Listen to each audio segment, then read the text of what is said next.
Hello, నేను మీ దీపు. రండి నాతో పాటు కలిసి షిన్చాన్ పెయింటింగ్ చేసేద్దాం. Welcome to fashion butterfly by Deepu. సింపుల్గా ఫిల్లింగ్ టెక్నిక్తోనే పెయింట్ చేసేద్దాం. షిన్చాన్ కార్టూన్ని గూగుల్లో చూసి స్క్రీన్ షాట్ తీసుకోండి. ఇప్పుడు పేపర్ కాపీ అనే యాప్ని ప్లే స్టోర్ నుండి డౌన్లోడ్ చేసుకోండి.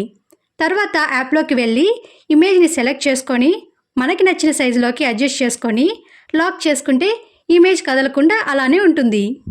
ఇప్పుడు మనం ఫోన్ మీద పేపర్ పెట్టుకొని అచ్చు గీసుకోవాలి.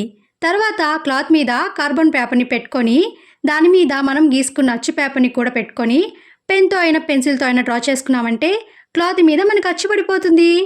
ఇప్పుడు మనం ఇమేజ్ సైజ్ని బట్టి పెయింట్ బ్రష్లు తీసుకోవాలి. ఇక్కడ నేను రౌండ్ బ్రషెస్ 20 అలాగే 15 నెంబర్ని తీసుకున్నాను. 20 నెంబర్ వచ్చి ఫిల్లింగ్ చేసుకోవడానికి యూస్ చేశాను. అలాగే 15 నెంబర్ బ్రష్ వచ్చి బోర్డర్ లైన్స్ గీసుకోవడానికి యూస్ చేశాను. ఇప్పుడు బ్లాక్ కలర్ని తీసుకొని హెయిర్కి, ఐస్కి పెయింట్ చేశాను. తర్వాత షర్ట్కి రెడ్ కలర్ పెయింట్ వేశాను. పెయింట్ వేసేటప్పుడు బోర్డర్ లైన్ లోపల నుండే స్టార్ట్ చేసుకోవాలి, లేదంటే బోర్డర్ లైన్ని దాటేస్తుంది.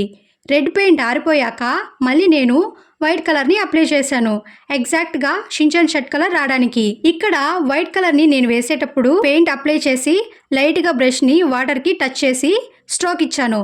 సో అందుకే లైట్గా వైట్ షేడ్ అనేది రెడ్ కలర్ మీద ఉంది. పెయింట్ చేసేటప్పుడు కంపల్సరీగా మన పక్కన క్లాత్, వాటర్ ఉండాలి. తర్వాత షిన్చాన్ షార్ట్కి, షూస్కి అలాగే మిడిల్లో ఉన్న ఐస్కి, ఫేస్కి వైట్ కలర్ని అప్లై చేశాను. తర్వాత నేను షర్ట్కి రెడ్ కలర్ని అప్లై చేశాను. చూడండి, ఫస్ట్ మనం అప్లై చేసిన కలర్కి ఇప్పుడు వేసిన కలర్కి చాలా డిఫరెన్స్ ఉంది. తర్వాత నేను షిన్చాన్ షార్ట్కి అలాగే షూస్కి లెమన్ ఎల్లోని అప్లై చేశాను. తర్వాత లెగ్స్కి, ఫేస్కి స్కిన్ కలర్ని అప్లై చేశాను. సాక్స్కి వైట్ కలర్ని వేశాను. తర్వాత బ్లాక్ కలర్ని తీసుకొని బోర్డర్ లైన్స్ కూడా గీసేశాను. అంతే, సింపుల్గా మన షిన్చాన్ రెడీ అయిపోయాడు. వీడియో మొత్తం చూసినందుకు థ్యాంక్ యూ సో మచ్. మీకు ఈ వీడియో నచ్చే ఉంటుందని అనుకుంటున్నాను. లైక్ చేసి యూట్యూబ్ ఛానల్ని సబ్స్క్రైబ్ చేసుకొని నాకు కొంచెం సపోర్ట్ ఇస్తారని కోరుకుంటున్నాను.